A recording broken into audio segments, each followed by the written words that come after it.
యూట్యూబ్లో వ్యూస్ రావడం కోసం ఎట్లాంటి తమ్నెల్స్ పెడుతురో మీకు తెలుసా? ఇగో చూడండి, బ్రతుకున్న శవంతో సమానమంట. దాని కింద విశాల్కి వచ్చిన వ్యాధి ఏంటి? ఓకే, ఇది ఒక్క సెంటెన్స్ బాగుంది. దాని కింద కన్నీరు పెట్టిస్తున్న విశాల్ చివరి మాటలు అంట. అరే కాదు బ్రో, వ్యూస్ కోసం పైసల కోసం ఇట్లాంటి చెత్త తమ్నెల్స్ కూడా పెడతారా బ్రో? కింద ఛానల్ పేరు చూడండి, తెలుగు అమ్మాయి ఇంట్రెస్టింగ్ ఫ్యాక్ట్స్ ఇన్ తెలుగు అంట. ఈ వీడియోకి 22 లక్షల వ్యూస్ వచ్చినాయి. మీరు ఆల్రెడీ యూట్యూబ్ లో చూసే ఉంటారు. పెద్ద పెద్ద యూట్యూబర్స్ లైక్ అన్వేషణ వీళ్ళు రివీల్ చేసారు 10 లక్షల వ్యూస్ కి 1 lakh రూపీస్ వస్తాయి యూట్యూబ్ నుంచి. అట్లాంటిది ఈ వీడియోకి ఎంత పైసలు వచ్చినాయో మీరే ఊహించుకోండి. ఓకే, ఇది faceless YouTube channel, minimum 1 lakh rupees అన్న రావా యూట్యూబ్ నుంచి? పైసల గురించి వ్యూస్ గురించి ఇట్లాంటి చెత్త తమ్నెల్స్ కూడా పెడతారా బ్రో? మళ్ళీ సిస్టర్ లాస్ట్ కి ఏం చెప్పిందో మీకు తెలుసా? ఏదో మూవీ షూటింగ్ లో ఉన్నప్పుడు విశాల్ గారు గాయపడ్డారంట. సో దాంతో కన్ను మెదడు కలిపే నరాలు దెబ్బతిన్నాయంట. ఇదంతా ఫేక్. ఈ ఇన్సిడెంట్ అయినాక 3 days కి నేను వీడియో రికార్డ్ చేస్తున్నా. ఇప్పుడు ఇచ్చే ఇన్ఫర్మేషన్ కరెక్ట్ ఉంటది, ఎందుకంటే నేను చాలా న్యూస్ ఛానల్స్ చూసిన, చాలా రీసెర్చ్ చేసిన. అసలు విశాల్ గారికి ఏమైంది? 6 pack బాడీ ఉండే, ఇప్పుడు ఎందుకు అంత బక్కగా అయ్యాడు? అన్ని ఈ వీడియోలో నేను మీకు ఎక్స్ప్లెయిన్ చేస్తా. అంతకన్నా ముందు ఒక లైక్ చేసి సబ్స్క్రైబ్ చేసుకోండి, ఎందుకంటే ఇది మన ఫస్ట్ వీడియో. సో మదగధ రాజా సినిమా ఈవెంట్ కి హీరో విశాల్ గారు వచ్చారు. ఆయన కారులో నుంచి దిగి స్టేజ్ మీదకి పోయేటప్పుడు ఆయన ఫ్యాన్స్ ఈయన విశాల్ గారేనా అనే డౌట్ లో ఉండిపోయారు, ఎందుకంటే అంత బక్కగా అయిపోయాడు విశాల్ గారు. కొద్దిసేపటి తర్వాత గుర్తుపట్టి అతని ఫ్యాన్స్ మొత్తం 6 pack బాడీ ఉన్న విశాల్ ఇప్పుడు ఇంత బక్క ఎట్లా అయ్యాడని మాట్లాడుకున్నారు. అతని ఫ్యాన్స్ అట్లా మాట్లాడుకోవడం చూసి ఈ ఈవెంట్ ఎప్పుడెప్పుడు అయిపోతుందా అని వేచి చూశాడు హీరో విశాల్ గారు. అసలు విశాల్ గారికి ఏమైంది అనే టాపిక్ చెప్పుకునే ముందు మదగధ రాజా అనే సినిమా ఈవెంట్ కి విశాల్ గారు ఎందుకు రావాల్సి వచ్చింది? ఈ సినిమా 12 సంవత్సరాల నుంచి ఎందుకు రిలీజ్ కాలేదు? ఈ సినిమా విషయంలో జరిగిన పొరపాట్లు ఏంటి? ఈ సినిమా గురించి హీరో విశాల్ గారు ఎన్ని బాధలు పడ్డాడు అన్ని ఈ వీడియోలో తెలుసుకుందాం. హీరో విశాల్ 3 roles చేస్తారని కూడా అనౌన్స్ చేశారు. ఈ సినిమాలో హీరోయిన్స్ క్యారెక్టర్ చేయడం కోసం ముందుగా శృతి హాసన్ ని అనుకున్నారు, కానీ ఆమె నో చెప్పడంతో హన్సికను తీసుకున్నారు. ఈ సినిమాకి ఓకే చెప్పిన హన్సిక డేట్స్ అడ్జస్ట్ కావడం లేదని చెప్పి మధ్యలోనే తప్పుకుంది. తర్వాత దమ్ము మూవీలో హీరోయిన్ ని అడిగి చూశారు. ఈ హీరోయిన్ ఒప్పుకుంది. కొన్ని రోజుల తర్వాత డైరెక్టర్ స్క్రిప్ట్ మార్చడంతో ఈ హీరోయిన్ కూడా తప్పుకుంది. ఆ తర్వాత ఇంకెవరున్నారని వెతికి చూసి తాప్సీని అడిగి చూశారు, కానీ హిందీ సినిమాలకు డేట్స్ అడ్జస్ట్ కావడం లేదని చెప్పి ఈ హీరోయిన్ కూడా తప్పుకుంది. అట్లా వరుసగా 3 హీరోయిన్లు సినిమాకి గుడ్ బై చెప్పిన తర్వాత లాస్ట్ కి వరలక్ష్మి శరత్ కుమార్ గారు ఎంట్రీ ఇచ్చారు. ఈ సినిమా నిర్మిస్తున్న జెమినీ ఫిలిమ్స్ సంస్థతో గతంలో ఈవిడ సినిమాలు చేసి ఉండడం వలన ఈవిడ ఒప్పుకుంది. అంజలి గారు 2వ హీరోయిన్ గా సుందర్శ్ దర్శకత్వంలో 2012 ఆగస్టులో సినిమా షూటింగ్ స్టార్ట్ అయింది. అదే ఏడాది నవంబర్ నాటికి సినిమా షూటింగ్ పూర్తయింది. పోస్ట్ ప్రొడక్షన్ పనులు కూడా ముగించుకొని జనవరి 1st వీక్ కల్లా ఫస్ట్ కాపీ రెడీ అయింది. 2013 సంవత్సరం సంక్రాంతికి ఈ సినిమా రిలీజ్ చేయాలనుకున్నారు.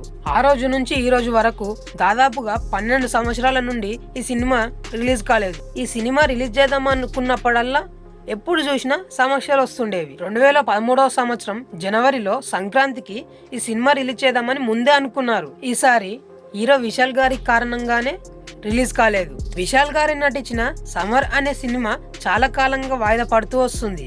అదే ఏడాది సంక్రాంతికి దాన్ని రిలీజ్ చేయడానికి అన్ని ఏర్పాట్లు పూర్తి చేసుకున్నారు. విశాల్ గారు నటించిన 2 సినిమాలు ఒకే టైంలో రిలీజ్ చేయడం కరెక్ట్ కాదంటూ విశాల్ గారే కోరుకున్నారు. ఎందుకంటే 2 సినిమాలు ఒకేసారి రిలీజ్ చేస్తే నష్టపోయే అవకాశం ఉంటుందని చెప్పి విశాల్ గారే వద్దని చెప్పారు. సో అందుకే మదగధ రాజా సినిమా పోస్ట్ పోన్ చేశారు. ఆ తర్వాత మళ్ళీ సినిమాలో నటించిన కమెడియన్ కేసు వేశారు, ఎందుకంటే అతను ఆ సినిమాలో నటించడం వల్ల అతనికి ఇయ్యాల్సిన 60 లక్షలు ఇయ్యలేదని చెప్పి కోర్టులో కేసేశారు. అయితే అంతకుముందు జెమినీ ఫిలిమ్స్ సంస్థ నుండి విశాల్ కొనుక్కున్నారు. అయితే ఆ బకాయి గురించి నాకేం తెలియదంటూ విశాల్ గారు వాదించారు, కానీ ఏం ఫలితం లేకుండా పోయింది. కోర్టులో విచారణ 1 సంవత్సరం పాటు జరిగింది. చివరికి ఈ సినిమాని విశాల్ నుండి జెమినీ సంస్థ వాళ్ళే కొనుక్కున్నారు. ఆ తర్వాత సంతానం కేసు వాళ్ళు పరిష్కరించుకున్నా కానీ నిర్మాతలకు ఆర్థికంగా కష్టం రావడంతో ఈ సినిమాని వాయిదా వేశారు. ఈ సినిమా 2016, 2017, 2019లో రిలీజ్ చేస్తామని వార్తలు వచ్చాయి, కానీ రిలీజ్ చేయలేదు. అయితే ఇన్ని సమస్యలు ఎదుర్కొన్న తర్వాత ఈ సంవత్సరం అంటే జనవరి 12వ తారీఖు ఈ సినిమా రిలీజ్ కాబోతుంది తమిళనాడులో. అయితే ఈ సినిమాని నిర్మాతల నుండి కొని తమిళనాడులో డిస్ట్రిబ్యూట్ చేస్తుంది విశాల్ ఫిలిం ఫ్యాక్టరీ. అందుకే ఆయన స్వయంగా రావాల్సిన పరిస్థితి. సో అందుకే ఆయన ఈ సినిమా ప్రమోషన్స్ ని నెత్తిన వేసుకున్నాడు. అనారోగ్యంతో ఉండి కూడా బయటికి వచ్చాడు. నా గురించి అందరికి తెలిసిపోతుంది, నన్ను చూసి అందరు ఏమనుకుంటారు అని విశాల్ గారు భయపడలేదు. కనీసం 10 నిమిషాల పాటు నిలబడలేని పరిస్థితిలో కూడా విశాల్ గారు ఆ సినిమా ప్రీ రిలీజ్ ఈవెంట్ కి వచ్చారంటే ఆ సినిమా అంటే విశాల్ గారికి ఎంత ప్రాణమో మీరే అర్థం చేసుకోండి. ఒకానొక టైంలో విశాల్ గారు నిలబడలేకపోతున్నారని ఆ సినిమా టీం గ్రహించి కుర్చీలో కూర్చోబెట్టారు.